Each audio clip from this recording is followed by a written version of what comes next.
বাংলাদেশের রাজনীতিতে যুক্ত হচ্ছে নতুন দল। মূলত শেখ হাসিনার পতনের সামনে থেকে যে শিক্ষার্থীরা নেতৃত্ব দিয়েছেন তারাই এই রাজনৈতিক দলের ঘোষণা দিয়েছেন। সেই দলের প্রধান কে হবে তা নিয়ে স্পষ্টতা থাকলেও বাকি শীর্ষ পদ নিয়ে চলছিল চুলচেরা বিশ্লেষণ।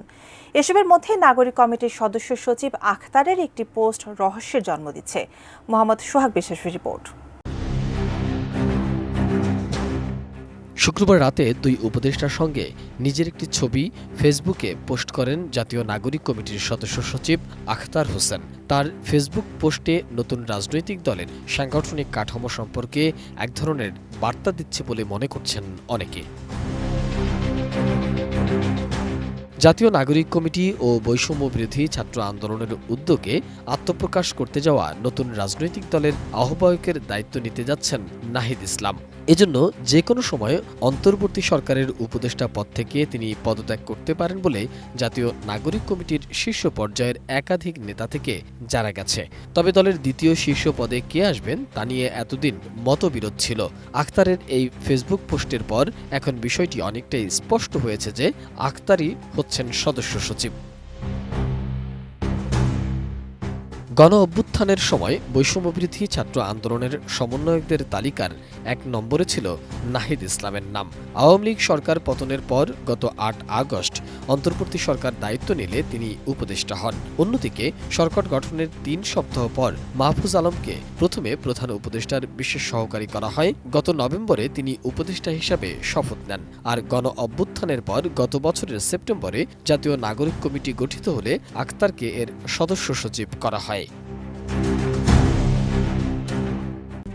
RICL TMX যুগের পর যুগ স্থাপনা থাকে মজবুত। মাহফুজ আলম ও আখতার হোসেন 2015-16 শিক্ষাবর্ষে ঢাকা বিশ্ববিদ্যালয়ের আইন বিভাগে ভর্তি হন। তারা দুজনই সহপাঠী ছিলেন। অন্যদিকে আখতার 2018 সালে ঢাকা বিশ্ববিদ্যালয়ের ভর্তি পরীক্ষার প্রশ্নপত্র ফাঁসের বিরুদ্ধে আন্দোলন করে আলোচনায় এসেছিলেন। এরপর 2019 সালে ছাত্র অধিকার পরিষদের প্যানেল থেকে ঢাকা বিশ্ববিদ্যালয়ে কেন্দ্রীয় ছাত্র সংসদের সমাজসেবা সম্পাদক নির্বাচিত হন। পরে ছাত্র অধিকার পরিষদের ঢাকা বিশ্ববিদ্যালয় শাখার সভাপতি ও কেন্দ্রীয় সহসভাপতির দায়িত্ব পালন করেছেন। অন্যদিকে নাহিদ ইসলাম 2016-17 শিক্ষাবর্ষে ঢাকা বিশ্ববিদ্যালয়ের সমাজবিজ্ঞান বিভাগে ভর্তি হন। 2018 সালের কোটা সংস্কার আন্দোলনে সক্রিয় ছিলেন তিনি। পরে 2019 সালে ডাকসু নির্বাচনে ছাত্র অধিকার পরিষদের প্যানেল থেকে প্রার্থী হলেও জিততে পারেননি।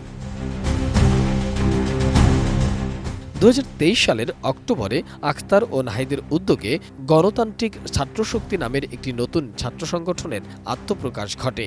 এই সংগঠনে কেন্দ্রীয় আহ্বায়ক হন আখতার হোসেন আর সদস্য সচিব হন নাহিদ ইসলাম। ছাত্রশক্তি বিভিন্ন পর্যায়ের নেতাদের সঙ্গে মাহফুজ আলমের সম্পর্ক থাকলেও তিনি নিজে সংগঠনে যুক্ত হননি। নতুন দলের আত্মপ্রকাশের আগে শুক্রবার রাতে ফেসবুকে আখতার হোসেনের পোস্ট করা ছবি ও ক্যাপশন অনেকের কাছে ভিন্ন বার্তা দিচ্ছে।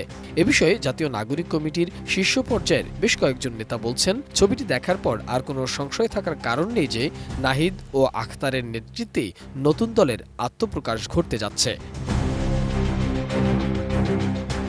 মোহাম্মদ সোহাগ বিশ্বাস, এটিএন নিউজ, ঢাকা।